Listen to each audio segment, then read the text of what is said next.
ഭൈരവ മീഡിയാസിലേക്ക് ഏവർക്കും സ്വാഗതം. ഇന്ന് വ്യത്യസ്തമായ ഒരു വീഡിയോ ആണ്. അതായത് ഭദ്രകാളി അമ്മയെ കുറിച്ചിട്ടാണ്. ശ്രീ ഭദ്രകാളി അമ്മ നമുക്ക് ഏത് വിധത്തിലുള്ള നല്ല ഫലങ്ങളൊക്കെയാണ് നൽകുന്നത്, എങ്ങനെ പ്രാർത്ഥിച്ചാലാണ് നമുക്ക് അമ്മയിൽ നിന്നും നല്ലൊരു ഫലം ലഭിക്കുക എന്നുള്ള കാര്യമാണ്. എന്റെ ഉപാസനാ മൂർത്തി കൂടിയാണ് അമ്മ എന്ന് പറയുന്നത്. ഞാൻ ഇന്ന് വരെയും ഈ ഒരു നിമിഷം വരെയും അമ്മയെ ദുർമന്ത്രവാദങ്ങൾക്കോ അല്ലെങ്കിൽ ദുഷ്ടകർമ്മങ്ങൾക്കോ വേണ്ടിയിട്ട് ഞാൻ ഉപയോഗപ്പെടുത്തിയിട്ടില്ല. പല വിധത്തിലുള്ള ആൾക്കാരും എന്റെ വീഡിയോസ് ഒക്കെ കണ്ടിട്ട് ഭൈരവ മീഡിയസിലെ ചാനൽ വീഡിയോസ് ഒക്കെ കണ്ടിട്ട് ധാരാളം പേർ എന്നെ കോൺടാക്ട് ചെയ്തിട്ട് വരുന്നുണ്ട്. വരുന്നതിൽ ഏതാണ്ട് പകുതിയിലധികം പേരും കൂടോത്രവുമായി ബന്ധപ്പെട്ട കാര്യങ്ങളുമായിട്ടാണ് വരുന്നത്. അതായത് ഇവർ വരുന്ന വരവിൽ തന്നെ എനിക്ക് മനസ്സിലാക്കാനായിട്ട് കഴിയും, ഇയാൾ വരുന്നത് ഇന്ന കാര്യവും കൊണ്ടാണ്. എന്നെ സംബന്ധിച്ചിടത്തോളം എനിക്ക് അതൊട്ടും താല്പര്യമില്ലാത്ത കാര്യമാണ്. അതുകൊണ്ട് തന്നെ ഞാൻ ഇത്തരം കാര്യങ്ങളുമായി വരുന്ന ആൾക്കാരോട് വളരെ നയപരമായ രീതിയിൽ സംസാരിക്കുക. അതായത് ഇവർ പറയാൻ വരുന്ന കാര്യങ്ങളെക്കുറിച്ച് ഞാനത് ബോധപൂർവം തന്നെ മറയ്ക്കും. അതങ്ങനെ ഉണ്ട് എന്ന് ഞാൻ സ്ഥാപിക്കാൻ എനിക്ക് മനസ്സില്ലാത്തതുകൊണ്ടാണ്. കാരണം അത് മറ്റൊരു വ്യക്തിയിലുള്ള ഒരു വൈരാഗ്യ ബുദ്ധിയോടുകൂടിയാണ് ഇവിടെ വരുന്നത്. അങ്ങനെയെങ്കിൽ ഞാൻ ആ വ്യക്തിയെ കുറച്ചുകൂടി കടുപ്പമായ രീതിയിൽ അവരെ വിഷമതയിലേക്ക് അല്ലെങ്കിൽ അത് അങ്ങനെയാണ് എന്ന് സ്ഥാപിച്ചു വിടാൻ എനിക്ക് മനസ്സില്ല. ഒരിക്കലും ഞാനത് പറയുകയുമില്ല. വരുന്ന വ്യക്തി ഇന്ന ആവശ്യത്തിനാണ് വരുന്നത് എന്നെനിക്ക് തീർച്ചയായിട്ടും അമ്മ പറയും, ഇന്ന കാര്യം കൊണ്ടിട്ടാണ് വരുന്നത്. വീട്ടിൽ തകിട് കിടക്കുന്നു, വീട്ടിലെ കോഴി തല കിടക്കുന്നു, വീട്ടിൽ ഇന്നത് കിടക്കുന്നു, അത് കിടക്കുന്നു, ഇന്നുണ്ട് എടുത്ത് മാറ്റുന്നു, നാളെയും ഉണ്ടാവുന്നു. അങ്ങനെയെങ്കിൽ നിരന്തരമായി അത് ലഭിക്കുന്നു എന്ന സാഹചര്യങ്ങളൊക്കെ ആയിട്ടാണ് അവർ വരുന്നത്. അയൽവക്കക്കാർ അത് ചെയ്തു, ഇത് ചെയ്തു, അതുപോലെ തന്നെ തൊഴിലിടങ്ങളിൽ എനിക്ക് ഇന്നത് ചെയ്തു വെച്ചു, അത് ചെയ്തു വെച്ചു. ഈ മുന്നിൽ വരുന്ന ആള് എന്തുമായി വന്നെന്ന് എനിക്ക് നന്നായിട്ട് അറിയാം. ഞാനൊരു സാധാരണ മനുഷ്യനാണ്. അമ്മയെ ഉപാസിച്ച് പ്രാർത്ഥിച്ച് മനസ്സിൽ നിറച്ചു നിർത്തിയിരിക്കുന്നത് കൊണ്ട് തന്നെ അമ്മ അത് മനസ്സിനുള്ളിൽ അത് പറഞ്ഞു തരും. ഭദ്രകാളി അമ്മയുടേതായ ക്ഷേത്രങ്ങളിൽ പൂജകൾ ചെയ്യുന്ന പൂജാരിമാരോട് ചോദിച്ചാൽ മനസ്സിലാവും അമ്മ എന്താണെന്ന്. അതുപോലെ തന്നെ ഈ കർമ്മങ്ങളൊക്കെ ചെയ്യുന്ന പൂജാരിമാരോട് ചോദിച്ചാൽ വ്യക്തമായി പറഞ്ഞു തരും അവർ അമ്മ ആരാണെന്ന്.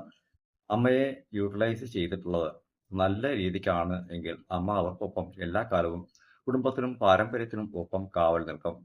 എന്നാൽ ദുഷ്ടകർമ്മങ്ങൾക്കായിട്ടാണ് ആ ഒരു ദേവതയെ ആ ഒരു ഉപാസകൻ ഉപയോഗിക്കുന്നതെങ്കിൽ 100% അയാളുടെ മരണം ദുർമരണമായി തന്നെ ഭവിക്കുകയും ചെയ്യും. ഒന്നുകിൽ തൂക്കുമരണം, അല്ലെങ്കിൽ വെള്ളത്തിൽ വീഴുക, അല്ലെങ്കിൽ വണ്ടി ആക്സിഡന്റിൽ മരണപ്പെടുക, തലയടിച്ച് എവിടെയെങ്കിലും വീഴുക, എന്തെങ്കിലും രീതിയിൽ ആ ഒരു മരണം സംഭവിച്ചിരിക്കും.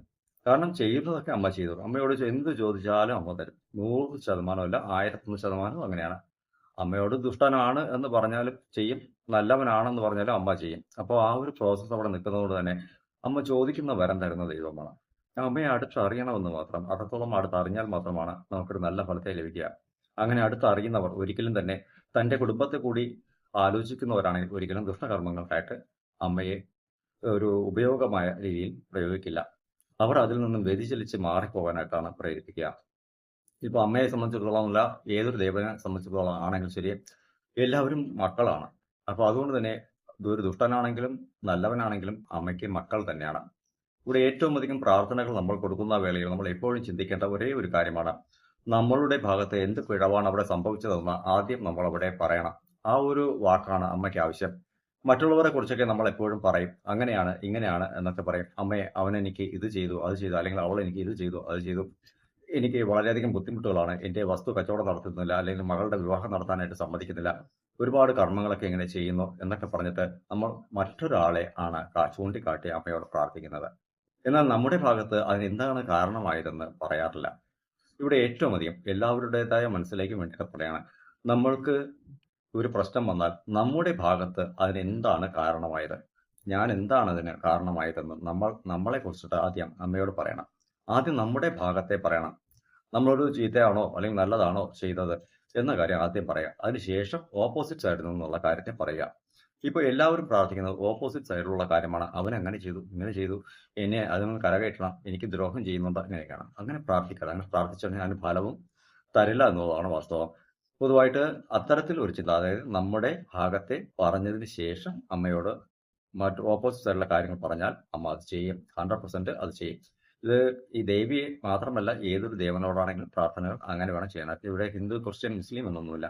ആരുടെ പ്രാർത്ഥനകൾ കൊടുക്കുമ്പോൾ നമ്മുടെ ഭാഗത്തെ ആദ്യം പറയുക.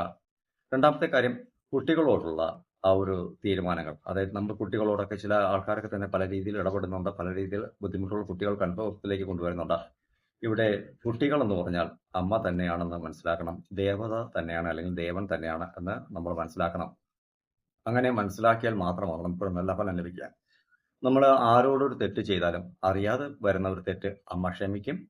നമ്മൾ അമ്മയെ എനിക്കിങ്ങനെ സംഭവിച്ചു പോയി, ഇത് കാരണമാണ് എനിക്ക് പറ്റിയതെന്ന് നമ്മൾ പറഞ്ഞാൽ ആ തെറ്റിനെ തിരുത്തി തരും. അത് 100% അമ്മ ചെയ്തതിന് അതിനെ തിരുത്തി വഴി മാറ്റി വിട്ട് നമുക്കൊരു നല്ല മാർഗത്തെ കാട്ടിത്തരും. ബോധപൂർവം തെറ്റുകൾ ചെയ്യുന്നവനെ മണ്ണ് തീറ്റിക്കുക തന്നെ ചെയ്യും. അതായത് ഓരോരോ പ്രശ്നങ്ങൾ ചെയ്ത് കൂട്ടിയതിന് ശേഷം അമ്മയെ എന്നെ രക്ഷിക്കണേ എന്ന് പറഞ്ഞിട്ട് അമ്മയുടെ നടയിൽ പോയാൽ നീ ചെയ്ത തെറ്റുകൾ എന്തെന്ന് നിനക്ക് നന്നായിട്ടറിയാം. ബോധപൂർവം നീ തെറ്റ് ചെയ്തിട്ട് അറിയാതെ പറ്റിപ്പോയതാണ് എന്ന് എന്നോട് പറഞ്ഞാൽ ഒരിക്കലും നിന്നെ ഞാൻ സംരക്ഷിക്കില്ല. വാളെടുത്തവൻ വാളാലെന്ന് കർത്താവ് പറഞ്ഞതുപോലെ തന്നെ അമ്മയും അതുപോലെ തന്നെയാണ്. അമ്മ അവനെ മണ്ണ് തീറ്റിക്കുക തന്നെ ചെയ്യും. അവിടെ അവന് സംരക്ഷണം ഒരു വിധത്തിലും കൊടുക്കുകയില്ല. പരമ്പരയെ തന്നെ വേട്ടയാടുകയും ചെയ്യും. അങ്ങനെ പരമ്പരയെ വേട്ടയാടിയ കുടുംബക്കാരുടേതായ ജാതകങ്ങൾ എടുത്ത് നോക്കിയാൽ കാണാം. 1, 5, 9 എന്നീ ഭാവങ്ങളിൽ അമ്മയുടേതായ ഭാവം ഏത് രീതിയിൽ നിൽക്കുന്നുവെന്ന് നിങ്ങൾ നോക്കിയാൽ കാണാം. അതുപോലെ 1, 4, 7, 10 എന്ന ഭാവങ്ങളിലും അമ്മ നിങ്ങൾക്ക് ഏത് രീതിയിലൊക്കെ ടോർച്ചറിങ് നൽകാനായിട്ട് കാത്തിരിക്കുന്നുവെന്നും കാണാം. പരമ്പരയെ തന്നെ വേട്ടയാടുന്ന ഭാവങ്ങളിലായിരിക്കും രാശിഘട്ടങ്ങൾക്കുള്ളിൽ ദേവി വന്ന് നിലകൊള്ളുക. 100% അങ്ങനെ തന്നെ ആയിരിക്കും അവിടെ നിലകൊള്ളുക എന്നുള്ള കാര്യം മനസ്സിലാക്കണം. അപ്പോൾ പൂർവികർ ചെയ്ത തെറ്റുകൾ നമ്മുടെ പാരമ്പര്യവും അനുഭവിക്കേണ്ടി വരും എന്നുള്ള കാര്യം മനസ്സിലാക്കണം. എന്തുകൊണ്ട് എനിക്കിങ്ങനെ ഞാൻ എല്ലാം ചെയ്തത് നല്ലതാണല്ലോ, പക്ഷേ എനിക്കിങ്ങനെ സംഭവിക്കുന്നു എന്ന് ചിന്തിച്ചാൽ ജാതകത്തിൽ എഴുതി വെച്ചിട്ടുണ്ട്, പൂർവ്വജന്മം നിന്റെ അച്ഛനപ്പന്മാർ ചെയ്തു വെച്ച കർമ്മം നീ അനുഭവിക്കണം. അതായത് പരമ്പരയെ തന്നെ ഞാൻ വേട്ടയാടുമെന്ന് എഴുതി വെച്ചിട്ടുണ്ട്. അപ്പോൾ പിന്നെ അനുഭവിക്കാതെ തരമില്ലല്ലോ. ജാതകത്തെ അറിഞ്ഞ് നിങ്ങൾ ചിന്തിക്കാൻ വളരെയധികം നല്ല ഫലങ്ങൾ ഉണ്ടാവും. ഇവിടെ കുട്ടികളുമായിട്ടുള്ള ബന്ധപ്പെട്ട പ്രശ്നങ്ങൾക്ക് 100% നീതി ന്യായം എന്നുള്ള കാര്യം കുട്ടിക്ക് മാത്രമാണ് ദേവത കൊടുക്കുക. ഇവിടെ അതിന് കുറ്റവും ശിക്ഷയൊന്നുമില്ല, ചോദ്യമൊന്നുമില്ല, ഉത്തരം മാത്രമേ ഉള്ളൂ. അവിടെ പോയി നമ്മൾ അപരാധം പറഞ്ഞ് എന്നെ രക്ഷിക്കണമെന്ന് നിലവിളിച്ചാൽ 101% രക്ഷയല്ല, ശിക്ഷയാണ്. ഉടനെ തന്നെ വാളെടുത്തമ്മ വെട്ടിയിരിക്കും. കാരണം അവിടെ ഇറങ്ങിക്കഴിഞ്ഞാൽ അവിടെ തന്നെ നമുക്ക് മറ്റുള്ള പ്രശ്നങ്ങളും ധാരാളം തന്നിരിക്കും. ദേവതയെ ഉപാസിക്കുമ്പോൾ എപ്പോഴും അല്ലെങ്കിൽ പ്രാർത്ഥിക്കുമ്പോൾ എപ്പോഴും നിങ്ങളെക്കുറിച്ച് പറയണം. ചോറ്റാനിക്കര അമ്മയെക്കുറിച്ചിട്ടുള്ള കാര്യങ്ങളും അതുപോലെ തന്നെ അമ്മയോട് പ്രാർത്ഥന നടത്തുന്ന എല്ലാവർക്കും അമ്മ നല്ല ഫലങ്ങൾ കൊടുക്കുന്നുണ്ട്. കാരണം അവർ ചെയ്യുന്ന നന്മകൾക്കൊക്കെ അമ്മ കാവൽ നിൽക്കും, തിന്മകൾക്ക് കാവൽ നിൽക്കുകയുമില്ല. അവരുടെ കുടുംബം എല്ലാ കാലത്തും അമ്മയെ പ്രാർത്ഥിച്ചിട്ടും ഫലം കിട്ടുന്നില്ല എന്ന് പറയും. ആറ്റുകാൽ അമ്മയും അങ്ങനെയാണ്. 45 ലക്ഷത്തോളം ആൾക്കാർ അല്ലെങ്കിൽ 50 ലക്ഷത്തോളം ആൾക്കാർ വന്ന് പൊങ്കാലയ്ക്ക് ഇട്ടിട്ട് പോകുന്നെങ്കിൽ അമ്മ നൽകുന്ന നന്മ തന്നെയാണ്. അത് ആർക്കാണ് നൽകുന്നത്? എല്ലാവരും സ്ത്രീകളാണ് പൊങ്കാലയിടാനായിട്ട് വരുന്നത്. അപ്പോൾ എല്ലായിടങ്ങളും സ്ത്രീകൾ തന്നെയാണ്. പക്ഷേ ഇവിടെ ആറ്റുകാൽ ക്ഷേത്രത്തിൽ 50 ലക്ഷത്തോളം ആൾക്കാർ പൊങ്കാലയിടുന്നെങ്കിൽ അമ്മ എന്തുമാത്രം നന്മകൾ ചെയ്യുന്നത് കൊണ്ടാണെന്ന് നോക്കണം. അപ്പോൾ നന്മയുള്ളവർക്ക് നന്മയും തിന്മയുള്ളവർക്ക് തിന്മയും നൽകിയിരിക്കും. ഇവിടെ ആറ്റുകാൽ ദേവി എന്നല്ല, ഇവിടെ ഏതൊരു ദേവതയും അങ്ങനെ തന്നെയാണ്. തീർച്ചയായിട്ടും ഭദ്രകാളി അമ്മയോട് ഈ കൂടോത്രപരമായ കാര്യങ്ങളുമായിട്ട് ആര് സമീപിക്കുന്നുവോ അവർക്ക് തിന്മ കാത്തുവച്ചിരിക്കും. കുടുംബം പാരമ്പര്യം വേരോടെ പിഴുതെറിയുകയും ചെയ്യും. അതുകൊണ്ട് തന്നെ ഞാൻ ആർക്കും കൂടോത്രത്തെ നിർബന്ധിക്കാറില്ല. കൂടോത്രമായി വന്നാൽ ഞാൻ അവരോട് പറയാറുമില്ല. ഞാൻ കൊടുക്കുന്ന ചില സാധനങ്ങൾ, നാരങ്ങ അങ്ങനെയുള്ള സാധനങ്ങൾ ഞാൻ കൊടുത്തോളും. എന്തുകൊണ്ടെന്ന് വെച്ചാൽ ആ വീട്ടിലുള്ള ദുഷ്ടശക്തികളെ അമ്മയിൽ ആവാഹിച്ചിട്ട് കൊടുക്കുകയാണ് ചെയ്യുന്നത്. അമ്മ ആ നാരങ്ങയിലൂടെ തന്നെ വീട്ടിലേക്ക് കയറുന്ന വേളയിൽ ആ കുടുംബത്തിൽ നിന്നും ആ പ്രശ്നങ്ങളൊക്കെ വേരോടെ അറ്റുപോവുകയും ചെയ്യും. ഇവരുടെ മനസ്സ് ശാന്തമാവുകയും എന്റെ പ്രശ്നങ്ങൾ തീർന്നു തുടങ്ങുന്നു അവർക്ക് മനസ്സിലാകുകയും ചെയ്യും. 100% അങ്ങനെ തന്നെയാണ്. പക്ഷെ പലരും തന്നെ ഞാൻ അത്തരം കാര്യങ്ങളെ പരാമർശിക്കാത്തത് കൊണ്ട് തന്നെ, അതായത് ബോധപൂർവം തന്നെയാണ് ഞാനത് മറയ്ക്കുന്നത്. എന്തിനാണ് മറ്റൊരു വ്യക്തിയിലെ വൈരാഗ്യത്തെ കൊണ്ട് ഇവിടെ വരുമ്പോൾ ഞാൻ വീണ്ടും വീണ്ടും വൈരാഗ്യത്തെ ഏറ്റുവിട്ടിട്ട് അയാൾക്ക് വീണ്ടും ശത്രുത ഉണ്ടാക്കി വെക്കുന്നത് എന്നുള്ള ചിന്തയാണ്. അപ്പോൾ ആർക്കും എന്തും ചെയ്യാം. ഒരു തകിട് എന്റെ കൈവശം തന്നെ ധാരാളം തകിടുകൾ ഇരിപ്പുണ്ട്. അതൊക്കെ നന്മയ്ക്ക് വേണ്ടിയിട്ട് ഞാൻ എഴുതി വെച്ചു. ഇതൊക്കെ ആരുടെയെങ്കിലും വീട്ടിൽ ഞാൻ കൊണ്ടിട്ട് കഴിഞ്ഞാൽ അവിടെ ഉറപ്പിക്കും. അവരുറപ്പിക്കും, അയ്യോ ആരോ കൂടോത്രം ചെയ്തു വെച്ചെന്ന് ഉറപ്പിക്കും. അത് വെറുതെ എന്തെങ്കിലും ആക്രി കടയിൽ നിന്ന് കിട്ടുന്ന കാര്യം എടുത്തപ്പുറത്തിട്ട് കൊടുത്താലും മതി. അത് അതിൻ്റെതായ രീതിക്ക് പ്രശ്നങ്ങൾ ഇവിടെ ഉണ്ടാക്കും. അപ്പോൾ എന്തിനാണ് ബോധപൂർവം നമ്മൾ ആൾക്കാരെ ഈ ചതിയും വഞ്ചനയും ഒക്കെ ചെയ്യുന്നത്? ഇത്തരം കർമ്മങ്ങൾ ചെയ്യുന്നവരുണ്ട്, അവരുടെ കുടുംബവും വേരോടെ അറ്റുപോയിട്ടുണ്ട്. അതുകൊണ്ട് കൂടോത്രപരമായ കാര്യങ്ങൾ, ഇത്തരം കാര്യങ്ങളൊക്കെ എവിടെയെങ്കിലും കിട്ടിക്കഴിഞ്ഞാൽ നിങ്ങൾ അതിനെ വലിച്ചു പുറത്തേക്ക് ദൂരെ എടുത്തറിയുക. അമ്മയെ മനസ്സിൽ സങ്കല്പിച്ചുകൊണ്ട് എടുത്ത് തന്നെ വിളയിലറിയുക. ക്രിസ്ത്യാനികളൊക്കെ ആണെങ്കിൽ അത്തരത്തിലുള്ള കാര്യങ്ങളൊക്കെ എവിടെയെങ്കിലുമൊക്കെ ലഭിക്കുകയാണെങ്കിൽ അതിനെ ഗീവർഗീസ് പുണ്യാളൻ്റെതായ ഗീവർഗീസ് അന്തോണീസ് പുണ്യാളനെ മനസ്സിൽ ധ്യാനിച്ചുകൊണ്ട് അതെടുത്ത് വലിച്ചെടുത്ത് ദൂരെ എടുത്തെറിയുക. അവിടെ ഇനഫ് അതിട്ട് കഴിഞ്ഞു. പിന്നെ അതിനെക്കുറിച്ച് ചർച്ചയൊന്നുമില്ല. അത് ആരാണ് ചെയ്തത്, ആര് ചെയ്താലും ശരി, ചെയ്യുന്നവനാണ് അതിൻ്റെതായ ഫലം ചെന്നെത്തുക. ഒരിക്കലും കൂടോത്രപരമായ കാര്യങ്ങളുമായിട്ട് എൻ്റെ പക്കൽ ആരെങ്കിലും വന്നാൽ ഞാൻ അവരോട് പറയുകയുമില്ല. പറയാതെ തന്നെ ഞാൻ അവർക്ക് കൊടുക്കുകയും ചെയ്യും. പക്ഷേ അവർ ഉദ്ദേശിച്ച കാര്യം ഞാൻ പറയാത്തത് കൊണ്ട് അവർ അതിനെയൊക്കെ എടുത്ത് പോകുന്ന വഴിയിലെടുത്ത് കളഞ്ഞിട്ട് പോവുകയാണ് പതിവ്. കാരണം അവൻ അനുഭവിക്കാൻ ഇനിയും ബാക്കിയുണ്ട് എന്നർത്ഥം. കാരണം ഇവർ ഫോക്കസ് ചെയ്ത് വരുന്ന വ്യക്തി മനസ്സിനുള്ളിൽ ആഴത്തിൽ നിൽക്കും. അതാണ് കാര്യം. അതിനെ ഈ പറയുന്ന പ്രോസസ്സ് അവിടെ കംപ്ലീറ്റ് നല്ല ആചാര്യന്മാരൊക്കെ നല്ല വിധത്തിലുള്ള ആചാര്യന്മാരൊന്നും തന്നെ ഇത്തരം കാര്യങ്ങളുമായിട്ട് വന്നാൽ ബോധപൂർവം തന്നെ അവർ മറയ്ക്കും. അങ്ങനെയൊന്നും സംഭവിച്ചിട്ടില്ല. നിങ്ങളുടെ മനസ്സ് ആവശ്യമില്ലാത്ത ചിന്തകളിലേക്ക് പോവുകയാണ് എന്ന് പറയും. കാരണം ശത്രുത കൂട്ടരുത് എന്നുള്ളത് കൊണ്ട് മാത്രമാണ് അങ്ങനെ ചെയ്യുന്നത്. മറ്റുള്ള ചിലർ അവരുടേതായ സ്വസ്ഥ താല്പര്യങ്ങൾക്ക് വേണ്ടിയിട്ടൊക്കെ ചെയ്യുന്നുണ്ടാവാം. എന്നാലും എന്നെ സംബന്ധിച്ചിടത്തോളം ഏതാണ്ട് അറിവ് ബോധവും കുടുംബത്തെക്കുറിച്ച് ചിന്തയുള്ള ഏതാണ്ട് 60% പേർ അങ്ങനെ ചെയ്യില്ല എന്നുള്ളത് തന്നെയാണ്. ഇപ്പോൾ ഇതൊക്കെ ഒരു സയൻസ് ഫിക്ഷൻ ആയിട്ട് ആണ് നമ്മൾ കണക്കാക്കേണ്ടത്. ആധുനിക കാലത്ത് അത്തരത്തിലുള്ള സയൻസ് ഫിക്ഷൻ ആയിട്ടുള്ള കാര്യങ്ങളൊന്നും കണ്ടുപിടുത്തങ്ങളൊന്നും തന്നെയില്ല. ഇന്ന് നമ്മൾ എന്തൊക്കെയാ ഒരു നാരങ്ങ എടുത്തു വെച്ചിട്ട് നാരങ്ങ മുറിക്കുമ്പോൾ നാരങ്ങയിൽ നിന്ന് രക്തം വരും. നാരങ്ങ കയ്യിലെടുത്ത് വെച്ചിട്ട് അതിൽ ഭസ്മം ഇട്ട് കഴിഞ്ഞാൽ ഉടനെ നാരങ്ങ തീ പിടിക്കും. ഇതൊക്കെ സയൻസ് ഫിക്ഷൻ ആയിട്ട് പണ്ട് മുതൽക്കേ കണ്ടുവച്ച ചില കാര്യങ്ങളാണ്. അപ്പോൾ ഇത് ഇന്ന് നല്ല നല്ല അന്തസ്സുള്ള കുട്ടികളായിട്ട്, അതായത് ചെറുപ്പക്കാരായിട്ടുള്ള കുട്ടികൾ ഇതൊക്കെ തന്നെ ഒരു മാജിക്കൽ പവറാണ്, ഒരു സയൻസ് ഫിക്ഷൻ ആയിട്ടുള്ള കാര്യങ്ങളാണെന്ന് പലപ്പോഴും പല ചാനലുകളിലും വന്ന് അവർ തെളിയിച്ചിട്ടുണ്ട്. അപ്പോൾ അത് കാണുമ്പോൾ തന്നെ എനിക്ക് വളരെയധികം സന്തോഷമുള്ള കാര്യമാണ്. കാരണം ഇത്തരം മൂഢമായ ചില നമ്മുടെ കാര്യങ്ങളെ മറച്ചു വെക്കണമെന്നുള്ളത് സത്യം തന്നെയാണ്. മറച്ചു വെക്കണമെന്ന് ഉദ്ദേശിച്ചത് എന്തുകൊണ്ടെന്ന് വെച്ചാൽ ഇതൊക്കെ മറച്ചു വെച്ചിരുന്ന കാര്യങ്ങളാണ്. ഇങ്ങനെയാണെന്ന് ഭീതി പരത്തി കൊണ്ടുവന്ന ചില കാര്യങ്ങളുണ്ട്. അതിനെയൊക്കെ ഈ കുട്ടികൾ സയൻസായിട്ട് തന്നെ പല ചാനലുകളും കണ്ടില്ലേ, ഇത് കണ്ടോ, ഈ ഒരു കല്ലുണ്ട്, ആ കല്ലിനെ വെറുതെ വെച്ച് നോക്കിയാൽ അതിൽ വിരൽ വെച്ചാൽ കറങ്ങും ആ ഒരു കല്ല്. അതുപോലെ തന്നെ ആ കല്ലിനെ ഉടച്ചു വരെ കാണിച്ചവരുണ്ട്. കണ്ടില്ലേ, ഇതിനകത്ത് വെള്ളം നിറച്ച് ഡ്യൂപ്ലിക്കേറ്റ് ആണ് വെച്ചിരിക്കുന്നത്. അത് നാരങ്ങയിൽ രക്തം വരുന്ന കാര്യങ്ങളും ഒക്കെ അവർ മുറിച്ച് കാണിച്ചിട്ടുണ്ട്. ഈ ഇതിൽ നാരങ്ങയിൽ തീ പിടിക്കുന്ന കാര്യങ്ങളും ഒക്കെ അവർ തെളിയിച്ചിട്ടുണ്ട്. അപ്പോൾ ഇതൊക്കെ സയൻസുമായി ബന്ധപ്പെട്ട ചില കാര്യങ്ങൾ തന്നെയാണ്. വെള്ളത്തിൽ നടക്കുക, ഇങ്ങനെയുള്ള കാര്യങ്ങളൊക്കെ പല വിധത്തിലുള്ള കാര്യങ്ങൾ ചെയ്തിട്ടാണ് അത് ചെയ്യുന്നത്.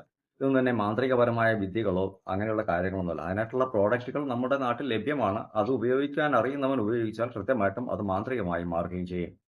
ഇതൊക്കെ തന്നെയാണ് ഒരു ഇതായിട്ട് പറയുന്നത്. അതായത് വെറുതെ ഈ എന്തെങ്കിലും ചവറോ എന്തെങ്കിലും കൂട്ടി വെച്ചിട്ട് അതിന് മുകളിൽ വെറുതെ കൈ ഇങ്ങനെ ചുരുട്ടി കാണിക്കുമ്പോൾ അത് തീ പിടിക്കും. ഇതൊക്കെ തന്നെ ഫോസ്ഫറസുമായി ബന്ധപ്പെട്ട ചില കാര്യങ്ങളുമായി ബന്ധപ്പെട്ട കാര്യങ്ങളാണ്. ഈസി ആയിട്ട് തന്നെ നമുക്കൊക്കെ അത് ചെയ്യാനായിട്ട് പറ്റുമെന്നുള്ളതാണ്. 3 തവണ അടിക്കുമ്പോൾ തന്നെ ഇതൊക്കെ തീ പിടിക്കുന്ന സാധനങ്ങൾ ഇതൊക്കെ എനിക്ക് ധാരാളം നല്ലതുപോലെ അറിയാം. പക്ഷെ ഇതൊക്കെ അറിയുന്നത് കൊണ്ടാണ് ഞാൻ ഇത്ര ഗൂഢോത്തരപരമായ കാര്യങ്ങളുമായിട്ട് ആൾക്കാർ വരുന്ന സമയത്ത് ബോധപൂർവമായ മനസ്സിനെ ഞാൻ മറയ്ക്കുന്നത് അവരോട്. കാരണം എന്തിനാണ് ടോപ്പ് അപ്പ് ചെയ്ത് അവരെ വീണ്ടും വീണ്ടും അങ്ങനെ ചെയ്യരുതെന്നുള്ള ആഗ്രഹമുണ്ട്. ആരും അത്തരം കാര്യങ്ങളുമായിട്ട് ബന്ധപ്പെട്ട് പോകരുത്. അതൊക്കെ തന്നെ നമ്മുടേതായ ചിന്തകൾക്ക് വിരുദ്ധമാണ്. നമ്മുടെ മനസ്സിനെ വല്ലാത്ത രീതിയിൽ കൊണ്ടുപോയി കുടുംബം തന്നെ നശിച്ചു പോകുന്ന സാഹചര്യം. മദ്യം പോലെ തന്നെയാണ് ഇത്. എത്രത്തോളം ആഴത്തിൽ അത് എടുത്തു തുടങ്ങുന്നതോ അതിനനുസരിച്ച് കുടുംബം നശിച്ചു പോകും, അയാളും നശിച്ചു പോകും എന്നുള്ളതാണ്. സെയിം പ്രോസസ്സ് തന്നെയാണ് ഇത്തരം കാര്യങ്ങളും വരുന്നത്. ഭദ്രകാളി അമ്മയെ പ്രാർത്ഥിക്കുമ്പോൾ നിങ്ങളെ ആദ്യം പറഞ്ഞതിന് ശേഷം നിങ്ങളുടെ കാര്യങ്ങൾ പറയുക. കാരണം എന്താണ് എന്ന്, നിങ്ങളാൽ വന്ന കാരണം എന്തെന്ന് അമ്മയോട് പറയുക. ശേഷം സംഭവിച്ച കാര്യത്തെ പറയുക. അതാണ് വേണ്ടത്. അങ്ങനെയെങ്കിൽ മാത്രമാണ്. പക്ഷേ ഇവിടെ ഒരു കാര്യം, ബോധപൂർവം ഒന്നിൽ കൂടുതൽ തവണ തെറ്റ് ചെയ്തെങ്കിൽ ആ തെറ്റിന് അവിടെ നിങ്ങൾ അമ്മയിൽ നിന്നും യാതൊന്നും പ്രതീക്ഷിക്കേണ്ട, രക്ഷയില്ല, ശിക്ഷ മാത്രം തന്നെ ആയിരിക്കും. അത് അറിയുന്നത് നന്നായിരിക്കും. ഏതൊരു ദേവതയെ പൂജിക്കുന്ന വ്യക്തികളാണെങ്കിൽ ശരി, ഈ പ്രോസസ്സ് തന്നെ നടക്കും. പക്ഷേ മറ്റുള്ള ദൈവങ്ങളെ പോലെയൊന്നുമല്ല. അമ്മയ്ക്ക് ചോദ്യമില്ല, ഉത്തരം മാത്രമേ ഉള്ളൂ. ഇവിടെ വാ തുറക്കുന്നതിന് മുമ്പേ തന്നെ അമ്മ തലവെട്ടി താഴെയിടും. അതാണ് അമ്മയുടേതായ ഒരു പ്രോസസ്സ്. എവിടെയെങ്കിലും വല്ല വണ്ടി വാഹനങ്ങൾക്കടിയിലോ വല്ല കുളത്തിലോ ചാറ്റിലോ കിണറ്റിലോ ഒക്കെ ചാടി മരണപ്പെടുന്ന സാഹചര്യങ്ങൾ ഉണ്ടാവും. അപ്പോൾ ഇതാണ് കുടുംബം ശിഥിലമാക്കി മാറ്റും ദേവത. അപ്പോൾ അമ്മയെ അത്രത്തോളം സ്നേഹവതിയാണ് അമ്മ. നമുക്ക് ഭദ്രകാളിയുടെ രൂപത്തിൽ കാണുന്നെങ്കിലും ഭദ്ര എന്ന രൂപത്തിലേക്ക് നമ്മൾ കൊണ്ടുവരരുത് എന്നുള്ളതാണ്. അമ്മയുടെ പേര് കാളി എന്നാണ്, പക്ഷെ ഭദ്രയാക്കി മാറ്റരുത്. ഭദ്രയായി മാറ്റുമ്പോൾ അതിന് ക്വസ്റ്റ്യൻ ഇല്ല, ആൻസർ എന്നാണ്. ഭദ്ര എന്നാൽ ആൻസർ ആണ്, ഉത്തരമാണ്. അപ്പോൾ ആ ഒരു ഉത്തരത്തിലേക്ക് വരണം. അതുപോലെ തന്നെ പല കുടുംബങ്ങളിലും ഈ കുട്ടികളുടേതായ പേര് ജാൻവി, സാൻവിയ എന്നൊക്കെയുള്ള പേരുകൾ ഇട്ടേക്കും ചില കുട്ടികൾക്ക്. ബോധപൂർവം അറിഞ്ഞിട്ടല്ലെങ്കിൽ തന്നെയും ഭദ്രകാളി സാന്നിധ്യം ആ വീട്ടിലുണ്ട് എന്നുള്ളതിനെ ഉറപ്പിക്കാം. കാരണം ഈ കുട്ടി ഒരു 4 വയസ്സൊക്കെ ആകുമ്പോൾ തന്നെ വളരെയധികം ബോൾഡായിരിക്കും. അമ്മയോട് വളരെ സ്നേഹമുള്ള കുട്ടികളായിരിക്കും. ഈ കുട്ടികൾ അമ്മയോട് എപ്പോഴും തന്നെ ചിലപ്പോൾ ഫോണിൽ സംസാരിക്കുമ്പോൾ തന്നെ കുട്ടികളൊക്കെ തന്നെ പറയും, അമ്മയെ അധികം ഫോണിലൊന്നും സംസാരിക്കണമെന്ന് പറയുന്ന കുട്ടികളായിരിക്കും. എപ്പോഴും അമ്മയ്ക്ക് അരികിൽ നിൽക്കാൻ. അമ്മ എന്തെങ്കിലും കാര്യത്തിൽ വിഷമിച്ച് കഴിഞ്ഞാൽ ഉടനെ തന്നെ പറയും, എന്തിനാണ് അമ്മയെ വിഷമിക്കുന്നതെന്ന് ചോദിക്കും. 4 വയസ്സുള്ള കുട്ടികളൊക്കെയാണ് ഇത്തരത്തിലുള്ള കാര്യങ്ങളൊക്കെ പറയുന്നത്. അപ്പോൾ ദേവതയുടെ സാന്നിധ്യം വീട്ടിലുണ്ടെന്നുള്ള കാര്യം മനസ്സിലാക്കണം. ബോധപൂർവ്വം അറിഞ്ഞായിരിക്കണം നമ്മൾ ആ പേരിടുന്നത്. പക്ഷേ നോർത്ത് ഇന്ത്യൻസിൻ്റെതായ കാര്യങ്ങളൊക്കെ നോക്കുന്ന വേളയിൽ കൃത്യമായിട്ടും എനിക്ക് അനുഭവങ്ങൾ ധാരാളം എനിക്ക് ലഭിച്ചിട്ടുള്ളതാണ്. വളരെ ബോൾഡായിരിക്കും അത്തരത്തിലുള്ള കുട്ടികളൊക്കെ. അവർ ഒറ്റയ്ക്ക് ഇരുന്നാൽ പോലും അവർക്ക് യാതൊരു ഭയമോ പേടിയോ ഒന്നും തന്നെ ഉണ്ടാവില്ല. അത്തരത്തിൽ ആർജവത്തുള്ള കുട്ടികളായിരിക്കും. അപ്പോൾ ആ കുട്ടികളോട് എപ്പോഴും സ്നേഹമുള്ള അമ്മയാണ്. അമ്മയുടെ കുട്ടികൾ, അതായത് ഭദ്രകാളി സങ്കല്പത്തിലേക്ക് വരുന്ന കുട്ടികളുടേതായ പേരില് അതുപോലെ തന്നെ ജെ, എസ് എന്നിങ്ങനെയുള്ള അക്ഷരങ്ങളൊക്കെ വരാനുള്ള സാധ്യത ധാരാളം കൂടുതലാണ്. അങ്ങനെയുള്ള അക്ഷരങ്ങൾ വരികയാണെങ്കിൽ അവൾ കാളിയുടേതായ കുട്ടി തന്നെയാണ്. അവൾ അനുഗ്രഹിച്ച് തരുന്ന കുട്ടിയാണ്. ആണായാലും പെണ്ണായാലും അത്തരത്തിൽ അനുഗ്രഹിച്ച് തരുന്ന കുട്ടിയാണ്. പ്രാർത്ഥിക്കുമ്പോൾ, കർമ്മം ചെയ്യുമ്പോൾ ഒക്കെ സത്യത്തോടുകൂടി ചെയ്യണം. കാരണം ക്വസ്റ്റ്യൻ ഇല്ല, ആൻസർ മാത്രമാണെന്ന് മനസ്സിലാക്കണം. നമ്മൾ എന്തെങ്കിലും കാര്യം പഠിക്കുന്ന സമയത്താണെങ്കിലും ശരി, അവിടെ അമ്മയ്ക്ക് മുന്നിൽ ചോദ്യമൊന്നുമില്ല. നമ്മൾ എഴുതിയാൽ മതി. പുസ്തകം ഒന്ന് വായിക്കുക, പോയി ഇരുന്ന് എഴുതുക, അത്ര തന്നെയാണ്. ചോദ്യമില്ല, ആൻസർ മാത്രം. നോട്ടത്തിൽ തന്നെ അത് മനസ്സിലാവും എന്താണെന്ന്. എല്ലായിടങ്ങളിലും ആശീർവാദം ഉണ്ടാവും, സർവ്വത ഐശ്വര്യങ്ങളും ഉണ്ടാവും. കൂടുതലായിട്ട് എന്തെങ്കിലുമൊക്കെ അറിയണമെങ്കിൽ നിങ്ങൾക്ക് ഇതിലൂടെ വാട്സപ്പ് നമ്പറിലൂടെ കോൺടാക്ട് ചെയ്യാവുന്നതാണ്. കാളി തുണയായിട്ട് എല്ലാ കാലത്തും ഉണ്ടാകട്ടെ. ശുഭം.